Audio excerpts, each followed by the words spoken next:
ஏதோ ஒரு 10 பேர் தெருவிலே கூடி சொல்லிவிட்டால் இந்த போதையை அவர்களிடத்திலிருந்து கலைந்து விட முடியாது. எனவே அவர்களை அந்த போதை பழக்கத்திலிருந்து நிஜமாகவே உளப்பூர்வமாகவே மீட்டெடுக்க வேண்டும் என்று சொன்னார். எல்லா ஜமாத்தார்களும், எல்லா அமைப்புகளும், எல்லா இயக்கங்களும் இந்த போதைக்கு எதிராக ஒரு வலுவான, ஒரு தீவிரமான களத்தை உருவாக்க வேண்டும்.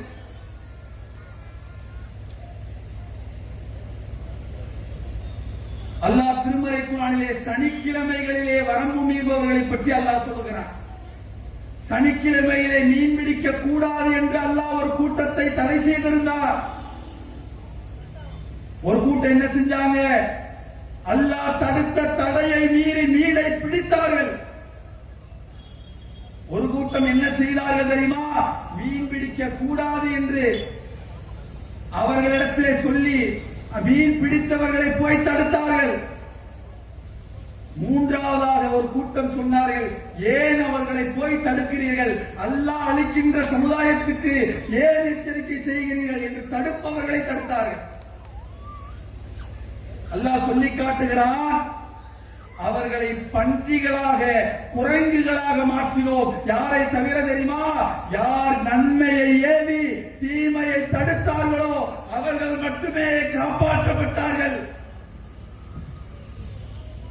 யாரையெல்லாம் அல்லாஹ் அளித்தான், யார் அல்லாஹ்வுடைய கட்டளையை மீறினார்களோ அவர்களை பன்றிகளாக ஆக்கினார். யாரெல்லாம் தடுத்தவர்களை போய் தடுத்தார்களோ. இன்னைக்கு போய் மக்களிடத்திலே போதை குறித்து பேசும் பொழுது, மதுவை குறித்து பேசும்போது, கஞ்சா போன்ற பெரிய பெரிய வஸ்துக்களை பற்றி பேசும் பொழுது, பாய் எதுக்கு பாய் உங்களுக்கு இந்த பிரச்சனை?